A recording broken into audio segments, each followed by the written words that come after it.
Welcome back, folks, to the live stream from the NAED. That's the National Association of Electrical Distributors South Central Region Conference. I always have to look over there to see that 2020 South Central Region Conference. Austin, Texas. Austin, Texas. And we want to tell you quickly about The Rock. Keystone Tech. Go to KeystoneTech.com. That's KeystoneTech.com. Baby. That's light made easy to retrofit kings, often imitated, never duplicated. The Rock. Smell what The Rock is cooking. I can keep going with this if you want. Scott Costa, thanks for coming on. Oh, thank you guys. And I can't tell you how happy I am to be in business with you guys, to be able to do stuff with you guys, have a relationship. Quid pro quo, man. But you know what? Sure. It's a great relationship. I'm not trying to sound really mean here, but I've gotten rid of writers and gotten rid of things that I've done before, and you guys have been great. And I launched I'm ranting now, but no. I launched a website called Lighted. And I wasn't quite sure what I was going to put on it or how it's going to work. And Josh Brown got in touch with me from Keystone Lighting and said, you really need to get in touch with Greg and Michael and talk about, having them put their podcast on your web. You guys helped me launch a website. I mean, there's no two ways around a podcast. Man. You know what? I'll tell you, the Late TED online video show. So the Get a Grip on Lighting peaked in September, and the number 39 on Apple's technology podcasts. Mm-hmm. Like, that's monster. Oh, I know. Yeah, think about that. Yeah. Okay. Think about how many are out there. But that doesn't include the Late TED online video show. Yeah. Right. Okay. So the Late TED online video show is as popular as the podcast. What does that tell you? Yeah. Mm-hmm. You know what I'm saying? So like, if you added those two things, the second thing is like Late TED is really just Greg and I riffing off each other for 5 or 10 minutes. Yeah. Right. Mm-hmm. It's not a gas. It's great stuff. Yeah. Great stuff. I think some of our best stuff's on Late TED. Great stuff. For sure. Yeah. It's most enjoyable a lot of times. Yeah. Just a quick hot blast. Right. Exactly. Yeah. And that's why what drew me to you guys is doing that stuff. So it's awesome. Been great. Greg, I remember when we were in the restaurant, I think it was in Chicago a couple years ago. Mm-hmm. And I'm like, we'll do one a week or something like that. And Greg's like, oh God, how are we gonna do it? We're gonna do one a week. Now look at you. And now we're doing 8 a month. 8 a month. Yeah, plus so it's been a good ride. Yeah. But you came over here about 5 or 10 minutes ago, right when we were interviewing Rocky on the last one, and you said that Light and Build's canceled or postponed. Yeah, postponed. That's crazy. Till September. I was just saying, like, what is that? That's 3 weeks. It's supposed to be 3 weeks from now or 2 weeks from now. You book your flight, you book your hotel, you book how many people are going to be? Call your insurance company, bud. Well, good luck. But the other part is this, and Greg and I were talking about this. It's, I planned a product launch around trade show season. Sure. And now this one isn't happening. So what do? Take this back to the trade show when they reschedule it in September? Yeah. It's like, hey, look at my product that's 6 months old. All right. I mean, this is some people plan around these things, and it's really a tough situation with postponing this thing. And so, shout out to my team back home, by the way. Nikki Heron, my online editor, Marie Jekyll, who's my editorial assistant. They announced that postponement this morning. We had this on our website this morning. Yeah, it's what we do. It's what we do. People need to know about this stuff. Awesome. So, shouting out to them. Hopefully they're watching. Or hopefully they're working. They better not be watching. But that's, this is important information that we need to get out to folks on the stuff you do. It's important information we need to get out to folks. And so, there's a lot of value to this digital news that we're able to create, because folks need to know stuff that's happening today. And that's what we provide. So what's interesting is that Light TED is really a hub in a way. Mm-hmm. And I'm just going to say it, like, it's a different flavor than Edison Report. It's a different flavor. Yeah, I would agree with that. Yeah, that's not knocking. No, Randy's great. We love Randy. I do too. I met him for the first time a couple of weeks ago. I think he's spectacular. I say that publicly to his face, privately. He's great. Yeah, he's a great guy. And but Light TED's got its own flavor. Mm-hmm. And I enjoy going to the website. I think you've done a fantastic job. So that's enough of kissing each other's asses. Right. Let's talk about this part of it, though. And this is, I think it's important that we throw this out there. Michael and Greg have written some columns and done some podcasts for us that have been a little bit not well received. I think is probably the best way to put it. The 3 China stories that you did, which talk about into coming into play today. That's full blown Gonzo journalism. It might be time for it might be time for a China question part 5. Let's talk. Absolutely. It might be time because those articles. Like, I'm not going to say that they're not beyond Light TED, they're kind of framed within the lighting industry, Right. but there's a social commentary flowing under in through them. Absolutely agree with that. And I think if you didn't catch, the way that, companies in China are treating their employees with, guys molting metal with sandals on, Yeah, and sure. the air is so thick and the water can't be, drunk, and then we can go on from there. But Sure.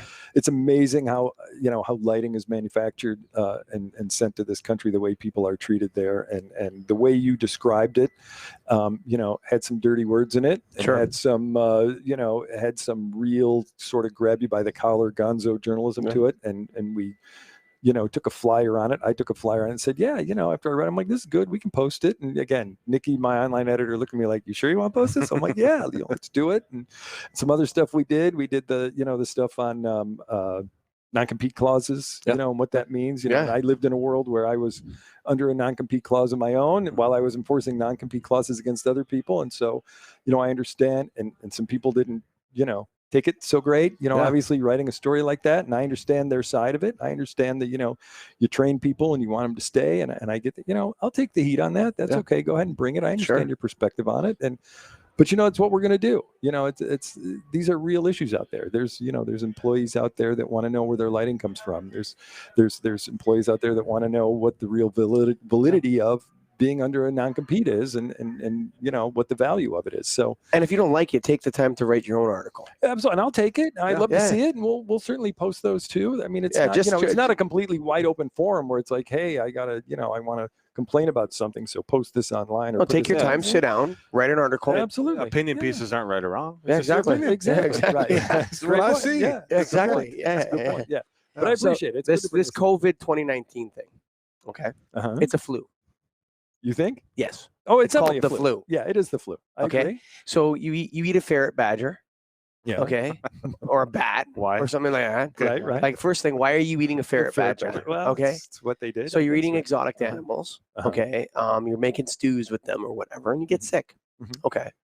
So now the government of China locks down a province which has twice the population of Canada. Right. 60 million people. Sure. In Hunan. Or Hainan or Hunan. I can't remember the name of the province, but it's Wuhan is the big city. Wuhan is the city, right? Right. So they locked down the whole province. They would never be able to lock down Iowa. No, they would never do that. Right. Exactly. Like you couldn't do that. Yeah. So, but I think a couple thousand people have died. Right. Old people, young children, people that are sick already died. Right. Just like the flu. I agree. I think I don't disagree. It's a flu. With the point. It is a flu. How I think the concern is the percentage of people who get the virus that are dying is higher than the percentage of people. No, it's not. Yeah, it is. It's much higher. No, it's not. It's like 3 or 4% higher. Yeah, it's much higher. The percentage of people in the United States, way more people died of the flu. Oh, more people. I'm not saying that. The raw numbers are more. You're saying it's more infectious, but right? But once I get it, the death rate is a higher percentage than the death rate from the number of people who get the flu in the United States or other places. So that, I think, is what their concern was. Is it over concern? Again, wash your hands and don't eat bats and whatever. And there's probably smart ways to let's avoid the ferret badger. Yeah, exactly. There's salad. There's smarter ways to avoid, I think, getting I think you can get a ferret badger taco downstairs if you want. They have them at street tacos down the road here in Austin. Yeah, it's fantastic. Bat wing tacos. But the concern was just, I think, the quote unquote deadliness in terms of the percentage of people. And what do you do? If you're a company and whatever, you're based in the United States and whatever, people get an infection, what are you going to do as that company? Are you going to tell people, don't worry about it, just come to work? We know the place has, it's raining bacteria in here, but that's okay. You won't get sick. I mean, you're stuck in this bad situation as a government of saying, I guess we need to protect people. And the percentage is whatever, 3 or 4% higher based on the death rate, based on the number of people who get it. And I think it's kind of an overreaction, but the overreaction is impacting all of us. It is. It's been a real problem. And I think we're facing, a shortage of a lot of, in our industry, lighting products, certainly, but I think we're looking at some serious shortages coming up because we depend so heavily on this region, to provide so much for this. And you've said in the past I think it's, on the Lighted online video show, you guys have said, at some point, with a little bit of AI and a little bit of automation and a little bit of innovation, there's probably stuff we can be manufacturing here in the United States. We just choose not to. Yeah, and I've talked to a manufacturer that we've had on the show. I won't name him today, but travels to China all the time. He's basically shut down from going there. Yeah. So he ordered a pile of flat panels. Yeah. And he's just like, I'm going to stock these up because everybody else is running out. Well, and I'm going to have them. I don't know if that's true or not, but the Olympics are headed to Tokyo. Who knows if that's going to happen? Forget about L&B. How long is this goofiness going to go on for? I've heard now it's in Italy. So we have MERS, Middle East Respiratory Syndrome. Okay, we got Zika.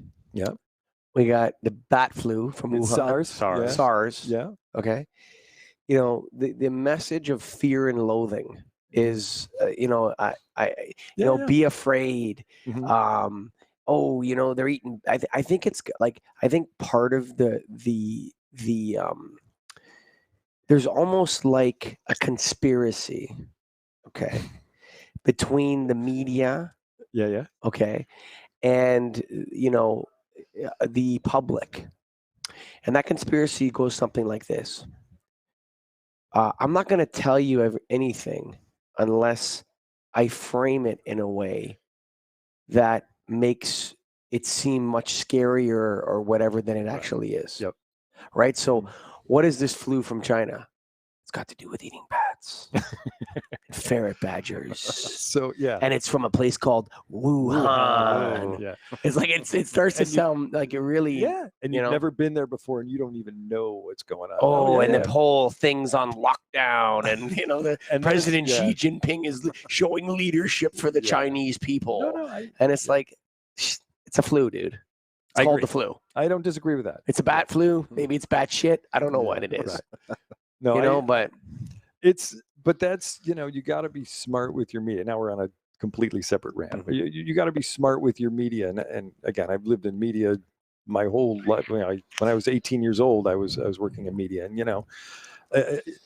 you see this all the time. I see it all the time. You watch the weatherman on your local news, and he says, is it going to snow this weekend? I'll tell you, but you got to watch 2 minutes and 30 seconds worth of commercials. Sure. Then you watch 2 minutes and 30 seconds worth of commercials. He comes out and he goes, no, it's not going to snow this weekend. Sure. Because I hate when that happens. But that's what they do. They're looking for the angle to keep you engaged. And it's a hook. You have to find the percentage of what's true about this virus and what's hype about this virus, and make some smart decisions about what you're going to do from here. Unfortunately, the hype has led us to short supply for a lot of our you guys are lighting distributors, for crying out loud. I haven't had any issues getting product yet. I haven't had yet. Not yet. I've heard, the potential of it, but I haven't had any issues. Yeah. I think I sneezed the other day. Well, it can't be transmitted on a box. Zika. So you're okay. Yeah. So we're talking getting product, not getting sick. Oh, getting sick. Yeah. I mean, what we learned on the TED Online video show is that, Scott Costa, you have to find the truth. Yes. By comparing the lies. Yeah. Good point. Yeah. Go back to the rock, folks. Keystone Technologies. We go to KEYSTONETECH.com. They don't lie. They just supply.